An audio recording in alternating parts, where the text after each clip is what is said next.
Segment 3, Northtown Neighborhood News Magazine. Thanks, Sonny Hersh. And this is going to be a fun segment.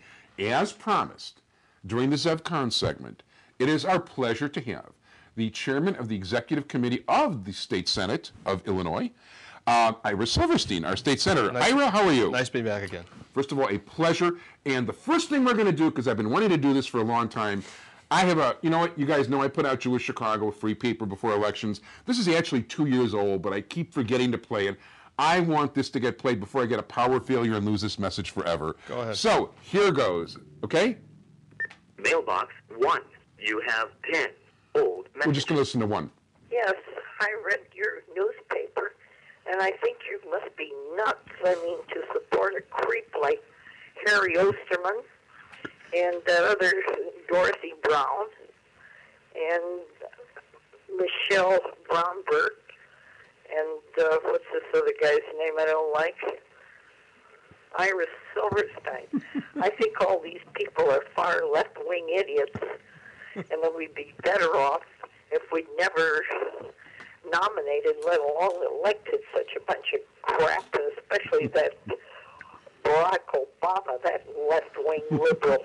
They ought to get rid of all of them some way, maybe send them to the Dry Tortugas or Devil's Island or Alcatraz and keep them there for life and keep such creatures away from decent people.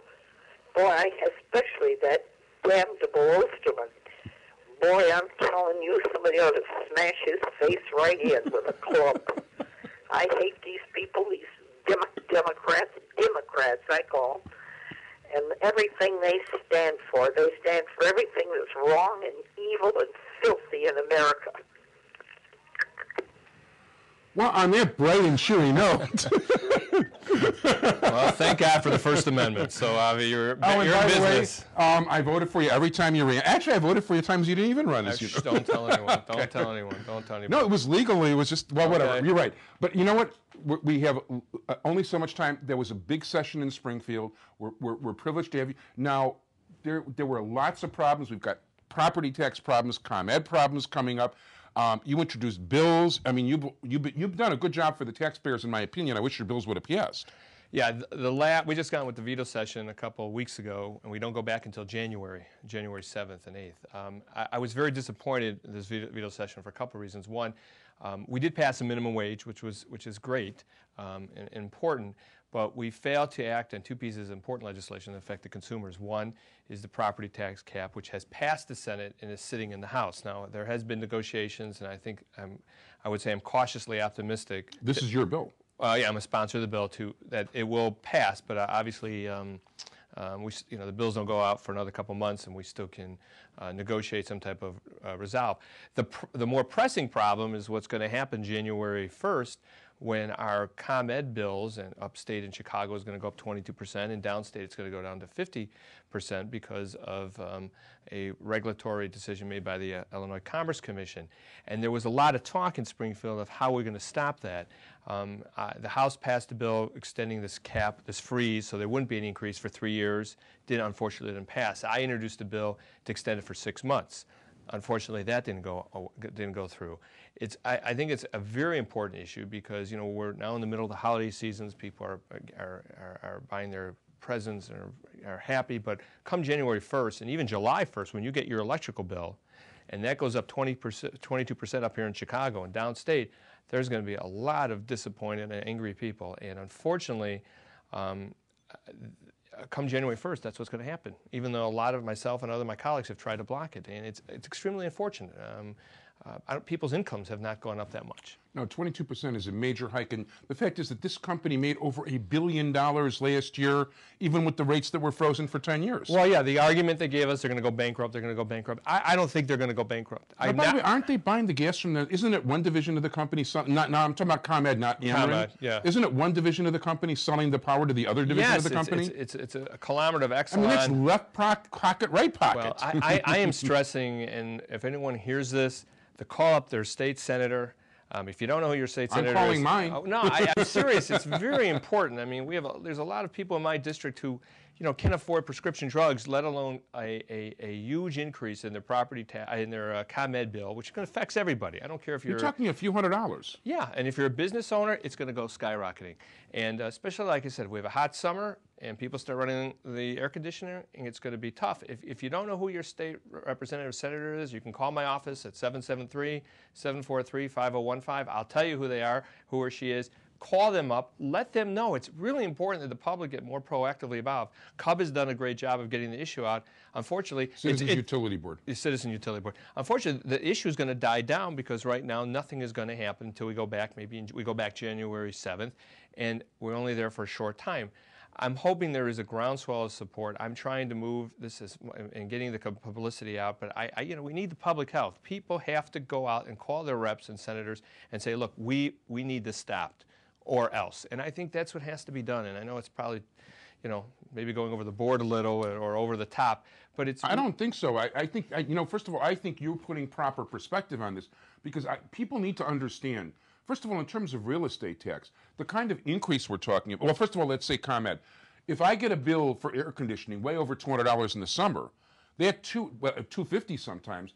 That's going to be another $50, $100 a month somewhere. Exactly. The same thing with, look, property values have increased tremendously in the city of Chicago, Cook County, and other areas, and that's reflected in the assessment. But some of the property taxes going up 22 or 30% in a single-family home is ridiculous. People are not going to be able to afford to live literally in the city or literally in Cook County. That's you're talking about maybe close to $1,000 a year or more for certain houses. There's no question. I have, even though if you're a senior, God bless you, but it's going to have an effect, even with all the exemptions. Yeah, and you had a few $100 extra for Commonwealth Edison. I mean, all of a sudden you've got $1,500 to $2,000 as expenses you didn't have the year before. And your income hasn't gone up, and right. Everything is fixed. That is going to be a serious problem. People could be forced out of their homes. Yeah, I mean, I hope that never happens, but it's really important that the public get more proactive in this.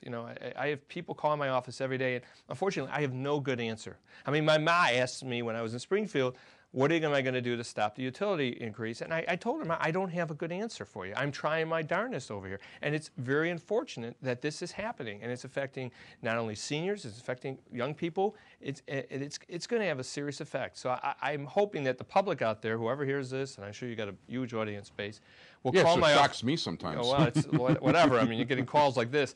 I might get calls like this by giving up my number, but that doesn't bother me. But to get the public involved, to get people calling their legislature, because that's the only way this is going to move. If people in the district start calling the representatives, they're going to start moving. It's very important people get proactive. I mean, the ComEd is a very big force in Springfield. They spread the money around, so to speak. People are afraid of them at times, but we have to go back to the public every 2 or 4 years, and it's important that I can face my constituency and say, at least I'm trying to do something. I have town meetings every year, and I have to explain everything that I do, every vote, and it's a tough job. But on something like this, I'm trying to be as proactive as possible, because if we're not going to be proactive, we're going to be sitting around on our laurels, and everyone's going to be yelling and pointing fingers. And I think it's important now that the public get involved.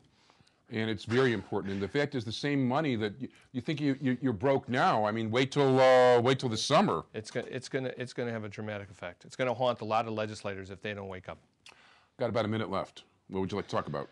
Next year, legislative session, the Senate, we picked up a couple more seats. I'm hoping to do something with education funding. As you know, it's a great statement for politicians. I'm hoping that we raise some new revenue. I don't see a tax increase, maybe increased gaming. But we have to do something with our public schools, and I hope that will be a priority for the Democrats in the Illinois Senate, and I'm sure in the House too. I think it needs to be, and that'd be a great thing to happen. And of course, you've always been very pro-education. And in fact, I remember you told me more than once your late dad was a school teacher. Yeah, for in the Chicago Public Schools. Yeah, for 19 years. And in our culture, education is the key. No question. And so support, please. I urge you to support Senator Silverstein here on the property tax. I want to thank my entire technical crew, Cindy Hersh. If you'd like to contact Senator Silverstein, 773-743-5015. That's correct. And I want to thank you so much for being here. I want to wish you all the luck, and I hope all these bills pass and we're able to do these things for the citizens of Illinois. We should have a healthy, good New Year. That's the main thing.